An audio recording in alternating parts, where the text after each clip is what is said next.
Ang nakaraan, bigo ang misyon na ginawa nila Vale at ng pangkat nito, kahit nagsama na sila ng ating bida hindi pa rin nila magawang patayin ang Warlord. At alam ni Vale na delikado sila pag nagpatuloy ito, at baka mapatay si Adrian, kaya nag-decide ito na ibuwis ang kanyang buhay, patakasin si Adrian at ang mga kasama nito, at siya na lamang ang lumaban mag-isa. Sa huling pagkakataon na nakita natin si Vale ay naabot niya ang pentachain na pinapangarap ng mga kabalyero, kaya lang hindi na sapat pa ang kanyang katawan para kayanin ang lakas nito, kaya minabuti na lang nito na bago siya mamatay ay bigyan niya ng regalo o surpresa si Adrian sa oras na makita uli nito ang Warlord. Ika-47 na kabanata, lumipat ang eksena sa kastilyo ng mga kaalyado ng Winter Castle. Ang mga ito ay masayang nag-uusap para sa ikayayaman nila, na ang isa pa ay nagsabi na binili niya ang isang lupain para maging parte ng kanilang nasa sakupan. Ang isang ito ay isa sa mga pinuno sa Hilaga, si Count Shortolbert. Ang mukha ng isang ito ay mayroong pag-aalala. Nang sabihin niya na magpadala sila ng tulong puwersa sa Winter Castle, ang mga ito ay agad tumingin ng may pagbabanta, talagang walang balak ang mga ito na tulungan ang Winter Castle. Ang isang ito ay nagtimpi ng galit, at masayang nagtanong, kung bakit raw paulit-ulit na hinihiling ni Count Shortol na magpadala sila ng tulong sa Winter Castle. Naiinis ito kasi pag ginawa nila iyon, si Count Vale Bolorhard lang ang makikinabang ng tagumpay. Sabi pa ng makasariling pinuno na nakikipagkampihan sa Burgoon na ambasador ng imperyo na wag raw sila makialam, panuurin lang ang mangyayari, kaya nagtanong ito susuway ba raw si Count Shortol sa ambasador ng imperyo. Dahil doon, walang magawa ang isang ito, iyon ay dahil siya lang mag-isa talaga ang naglalakas ng loob na lumaban, at alam niya na delikado ang sitwasyon ng kaharian sa pagkawasak, bakit raw kasi nakikialam ang ambasador ng imperyo na hindi naman parte ng kanilang kaharian. Naalala pa nito ang angkan ng Ilay na pinakamalakas na mga kabalyero ng kaharian ng Leonberg noon, na bumagsak lang dahil sa ginawa ng imperyo, na ngayon ay naging baron na lamang ng isang probinsya ng lugar, kaya natakot ngayon si Count Shortol, hindi raw pwedeng magaya ang kanyang angkan sa angkan ng Ilay. Sabi pa ng isang ito na mga corrupt na opisyal ng kaharian ng Leonberg, ang mga sundalo ng Bolorhard ay mga matatapang na nilalang, bakit ka ba nag-aalala sa mga iyon? Kaya lang pagkatapos ng mga linyahan na iyon, isang sundalo ang nagmamadaling pumasok ngayon, sabi nito, isang liham po ang dumating mula sa angkan ng Bolorhard. Ang lalaking nakayuko ng bahagya ay Nenas, ano na naman iyan, humihilin uli sila ng tulong na puwersa mula sa atin, sabi naman ng isang maangas. Si Count Bolorhard ay nagdeklara ng suporta sa unang prinsipe, simula nang gawin niya iyon, lahat na ng mga desisyon niya ay puro na walang kwenta at panglilan lang. Kaya lang bukod tangi lang si Count Shortol ang nakaunawa ng pagmamadali ng sundalo, at nanginginig pa ngayon. Sabi nito, anong mensahe mula sa mensahero ng Bolorhard, pag-aalala na tanong nito. Sabi naman ng isang, ang sabi ko hindi na kailangang mapakinggan pa yan, kaso nagsalita pa rin ang sundalo. Ang Winter Castle po, ang Count Bolorhard ay bumagsak na, pag-uulat nito. Ayun na nga, hindi talaga nagtagumpay sila Adrian, si Vale na tito nito na pigilan ang mga kalaban, nagmamarcha na ang mga orc na ito papasok sa loob ng Winter Castle at para na rin isunod ang iba pang mga kastilyo sa Hilaga. Sabi pa ng mga ito, siwasak na ang Winter Castle, at kung anong nangyari kay Count Bolorhard ng Winter Castle ay walang nakakaalam, dahil hindi na raw ito nakabalik pa nang umalis ito sa Winter Castle. Ang isang ito na, sundalo ng Bolorhard ay pumasok at nagsabi na siya na ang magbibigay ulat. Ang isang ito naman ay nagalit sa pagpasok ng sundalo ng Bolorhard, isang maharlikang meeting raw ang ginagawa nila ngayon, kaya pinaaalis nito ang sundalo na pumasok na lang ng walang permiso. Putik talaga ang isang ito, ang sarap pumasok sa kwento at pugutan ng ulo ang buwisit na ito. Nagsalita na ang sundalo ng Bolorhard, 343 na ranger na sundalo ng 3rd Legion, 215 na infantry soldier, 472 na light infantry soldier. Nagpatuloy pa ang sundalo sa pagsasalita, 79 na Black Lancer, 88 Winter Knights. Ang mga ito ay galit na ngayon dahil pangahas raw ang sundalo ng Bolorhard dito na ginambala sila. Nagpatuloy pa ang sundalo ng Bolorhard sa pag-ulat sa karagdagang hukbo na pinadala sa kanila, 178 heavy infantry soldier, 323 light infantry soldiers, 172 archers, at 64 knights. Habang nag-uulat ito hindi na niya napigilan pa ang kanyang pagluha, commander ng 3rd Legion, ang pinuno ng Winter Castle, o ang patriarch ng angkan ng Bolorhard, lahat ng nabanggit ay namatay, ganun rin si Vale Bolorhard ay namatay habang nakikipaglaban para protektahan ang Winter Castle. Buwisit na luha ako rito, mga buwisit na mga corrupt na opisyal talaga, sarap ipack-ain sa mga buwaya. Ang sundalong ito ay napaluhod na, iyon ay dahil hindi na niya kinaya pa ang sitwasyon nila ngayon. Sabi pa nito, ang Winter Castle po ay wala na, ang mga natirang sundalo ay tumatakas na ngayon. Dagdag pa nito, ipinadala ko po ang mensaheng ito sa mga maharlika ng Hilaga, mula sa bagong Count ng angkan ng Bolorhard na si Count Vincent Bolorhard, pagpapatuloy pa ng sundalo, lahat po ng mga maharlika sa Hilaga ay kailangang maghanda sa paparating na digmaan, at kailangang pagalawin na ang kanilang mga hukbo sa lalong madaling panahon, kailangang maghanda ng maigi sa napakatinding puwersa na 10,000 mga halimaw na orc. Dito nga sa Winter Castle, ang mga sundalo ng Bolorhard na mga buhay pa ngayon ay nagmamadali ng tumakas ang mga ito, dahil ang kanilang pader ay wasak na. Nakapasok na ng tuluyan ang mga orc na ito, at lahat ng maabutin nila ay walang awa nilang pinagpapatay. Tumakas na kayo, iwan na ninyo ang Winter Castle, sigaw ni Vincent, na patuloy na silang hinahabol ngayon ng mga napakaraming mga orc.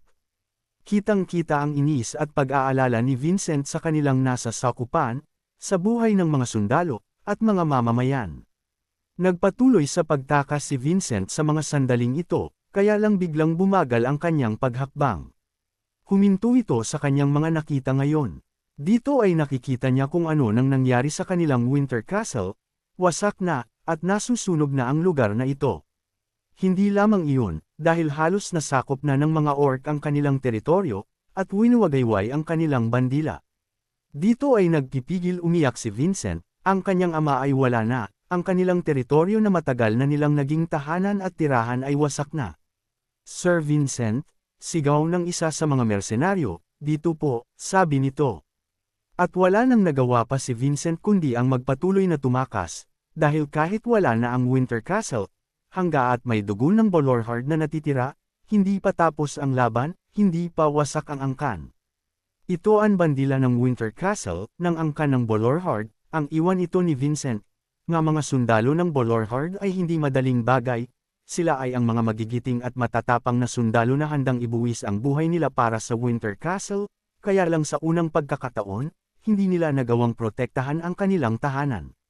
Walang sinumang mga sundalo sa buong kaharian ng Leonberg ang pwedeng ikumpara sa mga sundalo ng Bolorhard, ito ang mga magigiting na itataya nila ang buhay nila para sa kanilang nasa sakupan, na pinagpapatay na ngayon ng mga halimaw, lahat sila ay natalo, at maraming mga namatay, iyon ay dahil sa mga taong sakam sa posisyon, mga gawamon sa kayamanan, mga magnanakaw ng kaban ng bayan, ito ang sinapit ng mga taong bayan at mga nasasakupan nito.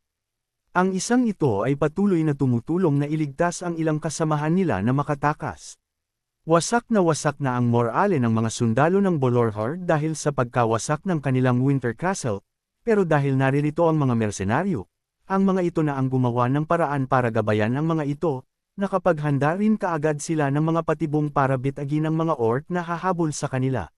Dahil doon, nakapagbigay pa sila ng sapat na oras, at si Arwen naman ay namuno rin para ang mga hahabol sa kanilang mga halimaw ay magawa nilang mabawasan at mapatay pa. At tuluyan nang nakatakas ang ilang pangkat ng Bolorhard sa mga sandaling ito, mga natira sa kanilang hukbo, hindi pa tuluyang wasak ang pinakaugat ng Winter Castle, o ng Bolorhard, buhay pa si Vincent, si Quern, at higit sa lahat naririto pa ang ating bida, kaya lang hanggang sa mga sandaling ito ay wala pa rin itong malay. Lumapit itong si Vincent kay Commander Antoine ng Mercenary Group, at nagtanong ito kung kailan sila nakapaghanda ng mga patibong. Sabi lang niya, na ang araw bago sumugod ang pangkat ni Commander Vale Bolorhard sa Warlord ay pinuntahan siya ng unang prinsipe at nagsabi na maghanda ng mga patibong at kung ano ang mga dapat gawin. Dahil doon, nagulat ang isang ito, walang malay ngayon si Adrian, pero nakapaghanda ito kaagad ng advance bago pa mangyari ang sakuna, na parabang nakikita nito ang mga posibleng mangyari, bagay na hindi niya naisip at nakita. Naririto si Adelia, ito ang bantay at nag-aalaga ngayon ni Adrian, si Arwen rin ay nasa tabi para siguraduhin ang kaligtasan ng unang prinsipe. Halos isang linggo nang walang malay ang unang prinsipe simula nang itakas ito mula sa laban nila sa Warlord. Dito ay kinausap ni Vincent si Quirn, sinabi niya na malapit na sila makarating sa ikalawang depensang pader ng Hilaga, dapat raw ay nakapaghanda na ang mga iyon, sabi nito na kailangan nilang maghanda uli, at ayusin ang kanilang hanay, para makasama sila sa hukbo ng ilang mga sundalo ng Hilaga, at patayin ang mga kalaban. Sabi pa ni Vincent, habang hindi pa dumadating ang oras na iyon, magpahinga muna raw ang mga ito at magpalakas.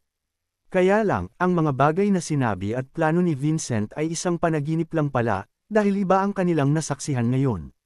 Dahil dito sa ikalawang depensang militar ng Hilaga, pagkatapos ng Winter Castle ay parang walang paghahandang ginawa rito, mga malilit na tolda, at mga walang kalatoy-latoy na mga sundalo lamang ang naririto ngayon, heto na ba raw ang piyangsamang puwersa ng 5 pamilya ng Hilaga. Kaya lalong nasaraan ng loob si Vincent, bakit raw hindi handa ang North o ang Hilaga sa digmaang ito. Nagpadala na siya ng babala, at utos pero bakit ganito ang ginawa ng mga Maharlika. Sinuri pa ni Vincent ang mga sundalo rito, ang mga ito ay walang kaalam-alam sa mga tungkulin nila, mukhang mga upahan lang ang mga ito. Tapos ang mga sandata pa rito ay mga bulok at kinakalawang na. Agad na lumapit si Quirn kay Vincent, at nagsabi na ang ganitong puwersa ay himala na lang kung tatagal pa ng kalahating araw. Dito ay sinalubong si Vincent at si Maximilian ng mga leader ng Hilaga ng may tuwa. Mga lintik na demonyitong mga buwayang nilalang ang mga siraulong ito, mga mapagpanggap, akala mo kung sinong anghel sa harapan ng mga tao, pero mga may sungay na itinatago ang mga makong. Sabi ng mga ito, kamahalan naririto po pala kayo, alam kong matindi ang pinagdaanan ninyo, salamat sa Diyos ay ligtas po kayong nakarating rito. Dito ay naiinis na itong si Maximilian, sabi naitem ang aking kapatid ay masama ang kanyang kondisyon ngayon. Pakiusap maghanda kaagad kayo ng manggagamot, at lugar para makapagpahinga siya ng maayos. Opo gagawin po namin iyon, sabi nito, pero ayaw niyang gawin iyon para sa unang prinsipe. Wala lang siyang magawa dahil naririto ang ikalawang prinsipe na tinitingala ng karamihan. At agad ngang nag-utos ang demonyo ng tauhan nito na dalhin raw si Adrian sa kwarto nito. Matapos noon, ay naglakad na ang isang ito, na may mukhang naiinis, dahil inutusan siya ng isang bata. Nakita ni Maximilian ang mukha ng magnanakaw na opisyal na iyon, kaya galit na galit ito, dahil bakit raw ganun ang pakikitungo sa kanyang kuya. Hindi nila alam raw kung anong pagbabuwis ng buhay ang ginawa ni Adrian, na pinigilan na lang ito ng kanyang tauhan. Sabi nito, kamahalan, naiintindihan ko po ang inyong nararamdaman ngayon, pero kailangan po ninyong mag-ingat, ngayon po ang oras na kailangan nating magsanib puwersa. Dahil doon, nagpidyaw ng galit ang isang ito, hindi talaga niya matanggap ang pangbabastos ng mga Maharlika sa kanyang kuya. Agad na lumapit si Count Shortall kay Maximilian at ilang mga kaanib nito, kamahalan, sabi nito, maaaring kulang po ang puwersa na mayroon kami rito ngayon, pero ginagamit po namin ang lahat ng pera na mayroon kami ngayon para makapag-upa ng mga mersenaryo na makakatulong. Pakiusap po mag-antay lang po kayo ng kahit kaunti pang panahon, pakiusap ni Count Shortall, na dito kahit papano ay gamaan ang pakiramdam ni Maximilian, dahil may iilan pa rin na maayos ang mga response nila sa ganitong sitwasyon. At dito nga ay may 4 na mga Maharlikang pinuno ng Hilaga ang nakaipagtulungan kay Maximilian para sa mga susunod na magaganap na digmaan, habang ang mga magnanakaw na ito ay nagtipon-tipon rin, na talagang walang balak makipagtulungan ang mga angas na ito. Lumipas ang gabi at sumapit ang umaga, may dumating na liham sa kanila, ika-5 lihan patungkol sa kung saan na naruroon ang mga orc. Kaya dito ay nag-aalala ang mga ito ngayon papalapit na ang mga halimaw, pero ang kanilang puwersa ay hindi pa rin buo hanggang sa ngayon, kaya ang mga magnanakaw na opisyal, mga corrupt ay nag-aalala na ngayon, bakit raw ang kaunti ng oras na mayroon sila, mga bobo kasi ang mga buwisit na ito, ngayon lang naghanda kung kailan andyan na ang mga kalaban, matagal na silang hiningan ng tulong, ayaw magpadala ng tulong, mga terrages kayo. Ang isang ito na sangsarap suntukin ng mukha ay nagsalita pa, kamahalan, baka naman pwede kaming makahingi ng tulong mula sa inyong mga sundalo, matagal silang nanatili sa Winter Castle, kaya mga may karanasan na silang lumaban, at tiyak na maaasahan, sambit nito, na pinag-iinit na ang ulo ko. Kaya lang ang isang ito ang sumagot, imbis na ang ikalawang prinsipe, sabi nito, Patawad. Pero maraming sugatan sa aming hanay, kaya hindi sila makakatulong sa laban kaagad. Pero sa oras na maging okay na sila aayusin namin ang puwersa at tutulong sa inyo kaagad, sabi nito. Dito ay agad na itinukod ni Vincent ang kanyang kamay sa lamesa, at nagsabi na ganun rin daw sa kanilang hanay. Galit na nagsalita ang isang ito na puno ng sama ng loob, sabi nito, kung wala nang ibang pag-uusapan pa, aalis na kami, hindi pa kami nakakabawi sa paglalakbay namin patungo rito, galit na sabi nito. At umalis na nga si Vincent, na nagulat naman si Maximilian sa mga naging desisyon ni Vincent at ng isa sa kanyang tauhan. Hindi niya mabasa ang nagaganap ngayon, na ang sakam na opisyal naman ay si Count Shortall naman ang kinausap nito. Lumipas ang mga oras, at sumapit na nga ang gabi, nagtungo ang prinsipe sa Toldo kung saan naruroon si Erham. Nagtanong si Maximilian sa lalaking ito kung bakit raw sinabi ni Erham na hindi nila ipapahiram ang kanilang hukbo, nagalit na sumagot ito. Nabalak lang raw kasi silang gamitin ng mga buhuwaya, sila raw ay kababalik lang galing sa nakamamatay na digmaan, tapos gagamitin lang sila ng ganun-ganun lang ng mga walang kwentang pinuno na hindi man lang silang tinulungan. Dagdag pa nito, ang karamihan sa mga pinuno ng North o ng Hilaga ay hindi naiintindihan ng krisis o sitwasyon na pinagdaanan ng Winter Castle, kaya kailangan raw nilang gawa ng paraan na makita ng malinaw ng mga ito kung ano talaga ang sitwasyon sa lalong madaling panahon. Dito naman ay nag-alala itong si Maximilian, kung hindi raw kasi sila tutulong, tiyak na may mga inosenteng buhay ng mga tao ang mamamatay. Sabi naman ni Sir Erham, alam raw niya na may mapapahamak, pero sinisigurado niya sa ikalawang prinsipe na ito ang landas na magtatanggo na mapigilan ang mas maraming pangsakripisyo sa hinaharap. Malinaw kay Maximilian na nagsasabi ng totoo si Sir Erham, iyon ay dahil ang mga maharlika ng Hilaga ay hindi talaga lubos na nauunawaan kung gaano kabigat ang sitwasyon ngayon, dahilan kung bakit maraming nagsakripisyo sa hukbo ng Bolorhard, at kung bakit namatay si Count Vale, maraming mga magigiting at tapat na mga sundalo ang namatay na pwede sanang maging dagdag puwersa ng kaharian ng Leonberg ang mga namatay. Ang kanilang 100 debosyon, at mga sakripisyo para lang panatilihin ang Winter Castle, protektahan ng Hilaga, ang kaharian ay nasayang lang lahat.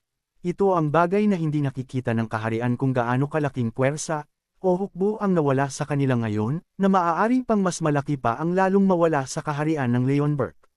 Dito ay naiintindihan na niya kung ang kasabihan na, the lesser of two evils, na kahit na may mapapahamak sa desisyon ni Sir Erham mas maigi pa rin ito kaysa naman na mas maraming magsakripisyo sa hinaharap, piliin ang kaunting kasamaan kaysa sa ikapapahamak ng karamihan. Pero habang nagninilay-nilay itong si Maximilian, may gumugulo sa kanyang isipan, kaninong idea raw ang mga sinabi ni Sir Erham, nasabi lang nito, alam ko pong alam na ninyo kung sino po ang tinutukoy ninyo, na ang ibig sabihin ay utos rin ito ni Adrian sa kanya sa oras na mangyari ito. Dito ay isang nalumbay na mukha ang makikita natin rito, may saya, pero para itong natalo ng kanyang kuya, dahil kahit walang malay si Adrian ngayon, ay nagawa ng maghanda at naisaayos na ang lahat bago pa ito mangyari, bagay na hindi niya nakita o naunawaan man lang. Kaya napaisip na lang si Maximilian kung kailan ba raw madyay gising itong kanyang kuya, na si Adrian ay parang nilalagnat pa rin sa mga sandaling ito, dahil marami sa kanyang mana ang nawala rin sa laban sa Warlord. Kaya lang habang nagpapahinga ito, hindi niya namalayan na may isang bagong martial hymn ang nabuo sa kanya. Kung ano man ito hindi ko rin alam, pero tiyak na babaguhin ito ang ating bida. Tama kaya ang desisyon ni Adrian na huwag tulungan ang mga corrupt na opisyal ng kanilang kaharian. Kung kayo ang nasa posisyon ng ating bida, ganun rin ba ang gagawin ninyo? Hanggang sa muli.